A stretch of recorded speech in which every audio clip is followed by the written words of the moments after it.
रुसली कुंकू हसलं मालिकेच्या आजच्या भागामध्ये आपण पाहणार आहोत की आता दुष्यंतने ठरवलेलं असतं की आपली गाडी विकून टाकायची आणि त्यासाठी त्याची खूप जास्त गडबड सुरू असते। लास्टला तो आपली गाडी व्यवस्थितपणे न्याहत असतो, कारण त्याला हेच वाटत असतं की आता ही गाडी आपल्याला भेटणार नाही आणि म्हणून शेवटच्या त्या गाडीला हात लावून आपल्या मायेनं जवळ घेत असतो। तेवढ्यातच गाडी घेणारा व्यक्ती गावातलाच असतो आणि तो तिथे आलेला असतो आणि तो आता म्हणू लागतो की कालच मी तुम्हाला कॉन्टॅक्ट केला होता, मी तोच बोलत आहे। आणि त्याच वेळेला आता त्याला सांगू लागतो की मी तुमची गाडी घ्यायला आलो आहे आणि त्याचवेळी तो आता गाडी घेऊ लागतो आणि जेव्हा तो आता गाडी घेतो ना, तेव्हा मात्र आता दुष्यंतला त्याची रोख रक्कम देतो। दुष्यंत जेव्हा त्याचे पैसे घेतो ना, तेव्हा दुष्यंतला जाऊन तेव्हा कुठे बरं वाटू लागतं। दुष्यंतच्या हाती आता पैसे येतात, मग दुष्यंतही विचार करतो की आता थोडे दिवस का होईना सगळ्या काही गोष्टी ठीक होतील आणि म्हणूनच मग आता त्याने ते पैसे ठेवून घ्यायचा निर्णय घेतलेला असतो। दुसरीकडे आता ते पैसे तर मिळालेले असतात, पण तेच पैसे आता आपण ठेवून घ्यायचे आणि कृष्णाला द्यायचे हे त्याचं नक्की झालेलं असतं। कृष्णा जेव्हा बाहेर येते तेव्हा दुष्यंतकडे बघतच म्हणत असते की काय झालं, हे कसले पैसे, त्यावर तुमची गाडी, असं बोलतच ती मध्येच थांबते। त्यावेळेला तिला समजतं की आता गाडी विकली गेलेली आहे। मग आता दुष्यंतला ती म्हणते की मी तुम्हाला काल रात्री म्हटलं होतं की या सगळ्याची काहीच गरज नाही, पण तरीसुद्धा तुम्ही ही गाडी का विकली, असंही आता ती त्याला विचारू लागते। त्यावर तो म्हणतो की तुझ्यापेक्षा ना मला महत्त्वाचं असं काहीसुद्धा नाही आहे, कारण माझ्या आयुष्यात तू जास्त महत्त्वाची आहेस। तुला जेव्हा कधी काही गरज लागली ना, तर मीच तुझ्या मदतीला असेन, एवढंही लक्षात ठेव, असं बोलूनच ना आता मात्र ती त्याच्याबरोबर सोबतीने असते। तर दुसरीकडे दुष्यंतही आता तिची साथ देत असतो। दुष्यंतने आता तिच्या हातामध्ये काही पैसे दिलेले असतात आणि दुष्यंत जेव्हा ते पैसे देतो ना, तेव्हा मात्र आता आता ते पैसे घेऊन बाळजाकडे जायचा निर्णय घेते।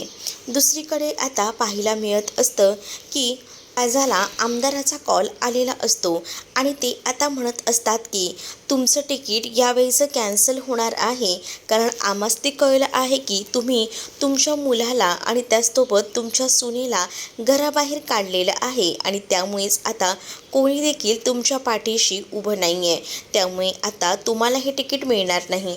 हे जेव्हा बाळजाला कळतं तेव्हा बाळजाची तळपायाची आग मस्तकात जाते। बाळजा मात्र आता घाबरू लागते आणि इकडे तिकडे पाहत असते।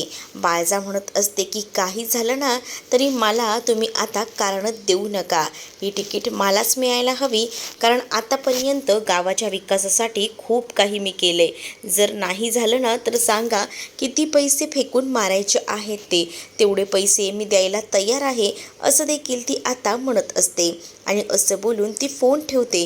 दुसरीकडे कृष्णा आता बाळजाला पैसे द्यायला आलेली असते आणि कृष्णाला दारात आलेलं बघून बाळजा म्हणत असते की काय आता माझे पाय धरायला आलीस का, तुला ना काहीसुद्धा भेटणार नाही या माझ्याकडे पाय धरायला आलीस तर। मग कृष्णा म्हणते की तुमचा काहीतरी गैरसमज होतोय, तुमचे पाय वगैरे धरायला मी आलेलीच नाही आहे, हे घ्या, हे तुमचे पैसे 4 हप्ते आहेत, 4 हप्ते मोजून घ्या, मी पुढचे हप्ते नंतर देईन आणि माझ्या जमिनीवरचा ताबा आता सोडून द्या, असंही आता कृष्णानं म्हटलेलं असतं।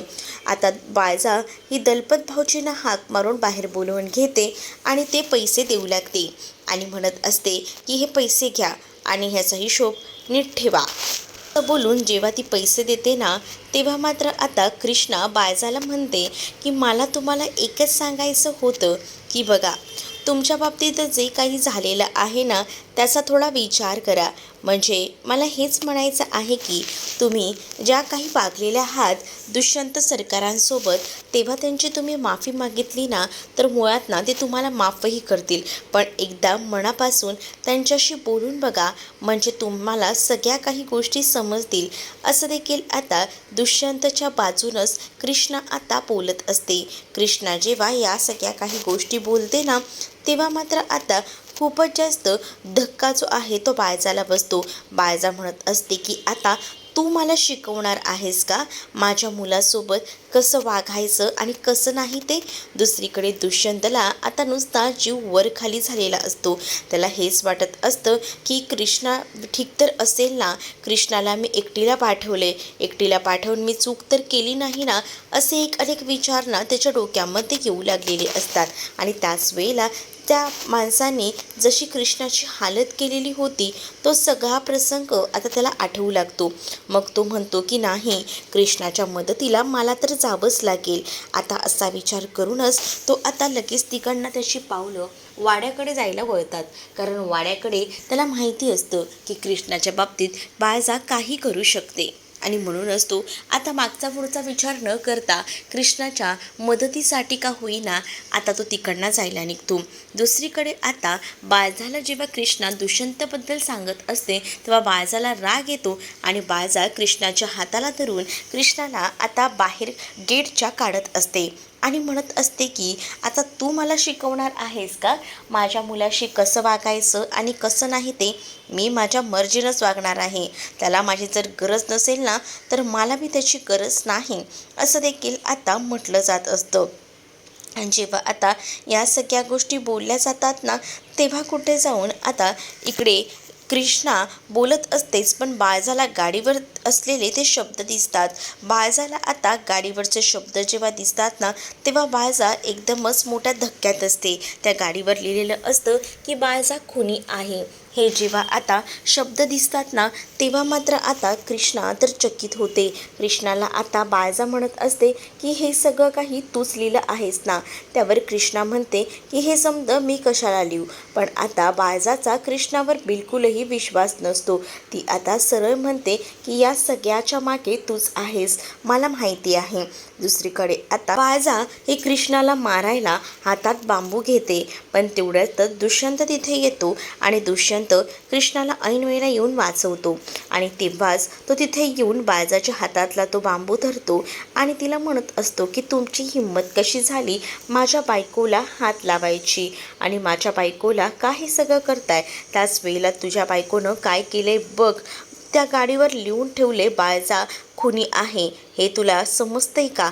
काय मी माझ्या बायकोने लिहिलंय. माझा पूर्ण विश्वास आहे माझी बायको असं काही करणं शक्यच नाही, असंही आता दुष्यंत बाळजाला बोलत असतो. बाळजा म्हणत असते की बायकोवर इतकाही विश्वास ठेवू नको दुष्यंता, तिनेच हे सगळं केलेलं आहे. त्यावर मात्र आता कृष्णाकडे बघून दुष्यंताला सगळं समजत असतं की हे सगळं कृष्णाला लिहिलेलं नाही आहे. त्यामुळे तो कृष्णाची बाजू घेत असतो आणि त्याच वेळेला तो म्हणतो की ह्या गाडीवर जसं लिहिलं आहे तसं तुम्ही काही केलं आहे का, म्हणजे खरंच तुम्ही खुनी आहात का, असंही आता तो विचारतो. त्याच वेळेला बाळजाची बोलती बंद होते कारण बाळजा ही खुनीच आहे हे आता तिला तर माहिती असतं. आणि तिला आता वाटलेलं असतं की या सगळ्या गोष्टी ह्यालासुद्धा कळल्या आहेत की काय. आणि त्यामुळेच ना ती थोडी भारावून जाते आणि ती इकडे तिकडे पाहत असते. तर दुसरीकडे मात्र आता बाळजा हे विचार करत असते आणि इथे कृष्णा जी आहे ना ती मात्र बाळजाकडे बघत असते. पण दुसरीकडे दुष्यंत हा म्हणत असतो की माझा निर्णय पक्का झालेला आहे, माझ्या बायकोवर माझा विश्वास आहे आणि माझी बायको असं काही करणं शक्यच नाही. आणि त्यामुळे ना उगाच ना माझ्या बायकोवर नसते सस्ते आरोप करू नका. इथून पुढे लक्षात ठेवा, माझ्या बायकोला नावं ठेवण्याआधी 10 वेळा विचार करत जा, असं देखील आता सांगितलं जातं. जेव्हा या सगळ्या गोष्टी बोलल्या जातात ना तेव्हा मात्र आता तिथे असणाऱ्या बाळजाला राग येतो कारण दुष्यंत बाळजाची बाजू न घेता तो फक्त इकडे असणाऱ्या या कृष्णाची बाजू सावरत असतो. आणि हे सगळं बघूनच ना आता तिचा राग खूप जास्त वाढत चाललेला असतो. दुष्यंत कृष्णाच्या हाताला धरून कृष्णाला तिकडनं घेऊन जातो. जेव्हा कृष्णाला तो घेऊन जातो ना तेव्हा बाळजा मात्र जाणाऱ्या दुष्यंताकडे बघत असते. तर हे सगळं बघूनच इकडे मात्र आता समर खुश असतो. समर विचार करतो की मुलगा आणि आईमध्ये तर चांगलीच पेटलेली आहे. याचीच तर खरी मजा आहे. बरं झालं दोघांच्यात वाद इतके वाढलेत ते, असं बोलूनच ना तो खूपच जास्त आनंदी झालेला असतो. तर दुसरीकडे मात्र बाळजाला राग आलेला असतो. ती विचार करत असते की दुष्यंत आज माझ्यासोबत असं वागला, त्याचसोबत हे गाडीवर लिहिलेलं बाळजा खुनी आहे हे शब्द तिच्या कानावर सतत पडत असतात. मग तिला असं वाटत असतं, कृष्णाला माझ्याबद्दल काही कळलं असेल का? म्हणजे माझ्याकडनं झालेली ती चूक, अनुसयाला मारून टाकलेली ही गोष्ट तिला कळली असेल का? असाही विचार ना आता इथे असणारी बाळजा करत असते. दुसरीकडे दुष्यंत आणि कृष्णा हातात हात घेऊन रस्त्यावर ना चालत असतात. त्याच वेळेला कृष्णा दुष्यंतला म्हणत असते की मी फक्त त्यांच्याशी बोलायला गेले होते. दुष्यंत म्हणतो की मला माहिती आहे की ती कशी आहे ते, त्यामुळे तू मनाला वाईट वाटून घेऊ नकोस, असंही बोलून तो आता तिला आधार देत असतो. दोघंही जण रस्त्याने जात असतात. काही गावकरी ना आता दुष्यंत आणि त्याचसोबत कृष्णाला भेटण्यासाठी बबण्याच्या घराकडे आलेले असतात. तर दुष्यंत आणि कृष्णा घराकडे नसतात, पण त्याच वेळेला आता त्यांना आधार द्यायचं काम ना बबण्या करत असतो. बबण्या विचार करतो की मला कृष्णाला कॉल करून सांगावं लागेल आणि म्हणूनच तो आता कृष्णाला कॉल करतो. कृष्णाला कॉल करून तो आता म्हणू लागतो की कृष्णा, एक गोष्ट सांगायची होती. गावातली काही लोक ना इथे आली आहेत आणि तुझी आणि दुष्यंत दाजींची वाट बघत आहेत. का काय झालं आहे असं कृष्णा विचारते. कृष्णा जेव्हा हे सगळं विचारते ना तेव्हा मात्र आता बबण्या सांगतो की गावकऱ्यांना खूप जास्त त्रास ना बाळजाबाईंनं दिला आहे आणि त्यामुळेच ना बाळजाबाईंची आता वाट लागणार आहे, कारण बाळजाबाई यांनी हे सगळं केलेलं आहे असंही आता म्हटलं जातं. जेव्हा या सगळ्या गोष्टी बोलल्या जातात ना तेव्हा मात्र आता इकडे कृष्णा फोन ठेवते आणि त्याला विचारते की काय झालं आहे. त्याच वेळेला दुष्यंतला ती आता घडलेली गोष्ट सांगू लागते. म्हणजेच बाळजाबाईंनी गावकऱ्यांचं जगणं मुश्किल करून ठेवलं आहे आणि त्यामुळेच आता गावकरी बबण्याच्या घराकडे आलेत. आता तुम्हाला गावकऱ्यांना आधार द्यावा लागणार आहे. गावकरी तुमच्याकडेच आधारानं बघायला आलेत, पण आता त्या गावकऱ्यांसाठी तुम्हीच त्यांचा आधारस्तंभ आहात, कारण ते गावकरी पूर्णतः हरलेले आहेत. आणि त्यामुळेच प्लीज मला असं वाटतं ना की तुम्ही ना त्यांच्या पाठीशी खंबीरपणे उभे राहा. तुम्ही जर त्यांच्या पाठीशी उभे असाल ना तर त्यांनाही जरा जिद्द येईल, असंही कृष्णा आता दुष्यंतला सांगून समजावू लागते. जेव्हा दुष्यंतला सांगून कृष्ण हे सगळं काही समजावते ना तेव्हा कुठे जाऊन दुष्यंतही म्हणत असतो की हो चालेल, मी आहे तुझ्या पाठीशी, आपण बघूया गावकऱ्यांचं काय झालं आहे ते. मग दुसरीकडे आता बाळजा ही विचार करत असते की ह्या कृष्णाच्या डोक्यामध्ये ना काहीतरी सुरू आहे. म्हणूनच तर कृष्णा एवढी उडते, पण या कृष्णाचे पंख तर छाटायलाच हवे. आज दुष्यंत बी माझ्या विरोधात जाऊन एवढं सगळं बोलतोय आणि ह्या कृष्णाचं काहीतरी चालू असणार आहे. गेल्या 15 दिवसात जसं तिने काही ना काही शोधून काढलं तसं तिने अजून काही शोधून काढलं असेल का, असा विचारच ना बाळजा करत असते. मग बाळजाच्या डोक्यामध्ये विचार येतो आणि ती ठरवते की आपण आता एक काम करायला हवं, त्या कृष्णावर लक्ष ठेवायला हवा. ती कृष्णा कुठे जाते, काय करते, या सगळ्या गोष्टी बारकाईनं बघायला हव्यात.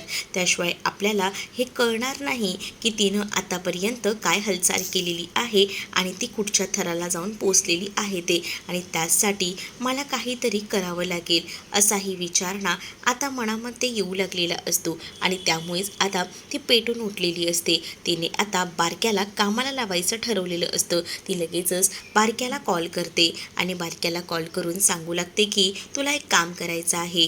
बाळजाबाई हुकूम करा, काय करायचं आहे फक्त सांगा. तर सरकार म्हणत असतो. त्यावर सरकारला ती सांगते की एक काम कर, तुला कृष्णावर लक्ष ठेवायचं आहे. ती कुठे जाते, काय जाते, दिवस रात्र तिच्या पाठीशी राहायचं आहे असं देखील आता त्याला सांगितलेलं असतं. त्यावर तोही तिचं काम घेतो. दुसरीकडे दुष्यंत आणि कृष्णा हे दोघंही जण आता तिथे जाऊन पोचलेले असतात. दुसरीकडे बाळजानं हे सगळं तर सांगितलेलंच असतं, पण बाळजा जेव्हा हे सगळं सांगते तेव्हा त्याचा बारक्या जो म्हणजे कामाला लावलेला व्यक्ती असतो तो लगेचच आपल्या कामाला लागतो आणि पुढची जबाबदारी घेत असतो. पण बाळजा आता व्यवस्थितपणे असते, म्हणजे तिला कळून चुकलेलं असतं की या सगळ्याच्या मागे ना नक्कीच कृष्णा असू शकते. कृष्णावर बारकाईनं लक्ष ठेवायला हवं. आणि इथे गावकरी जमलेच असतात. दुष्यंत आणि कृष्णाला जेव्हा गावकरी बघतात ना तेव्हा मात्र आता गावकरी दुष्यंत आणि कृष्णासमोर समोर रडू लागतात आणि आमचे हाल बाळजाबाईनं केलेले आहेत. आम्हाला अक्षरशः जगणं मुश्किल करून ठेवलेलं आहे बाळजाबाईने. प्रत्येकजण आपापले प्रॉब्लेम सांगत असतात.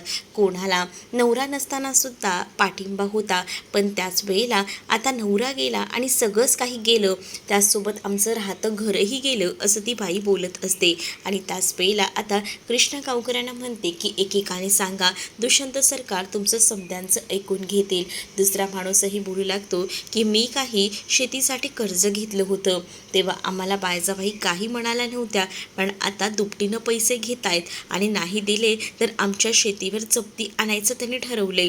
हे सगळं काही ऐकून ना दुष्यंतला आता राग येत असतो बाळजाचा. एवढे दिवस त्याला वाटत असतं की त्याची आई देव आहे, पण आज त्याची आई नक्की कोण आहे ना, या सगळ्या गोष्टींचा आढावा त्याच्यासमोर होत असतो.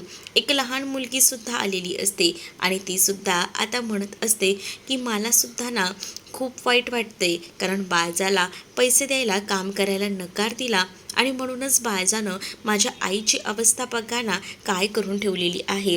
दुसरीकडे तिचे बाबा त्यांना सुद्धा तिने अधू करून ठेवलेलं असतं. मग घरखर्च कसं चालणार, काम कोण करणार, असं देखील ती मुलगी बोलत असते.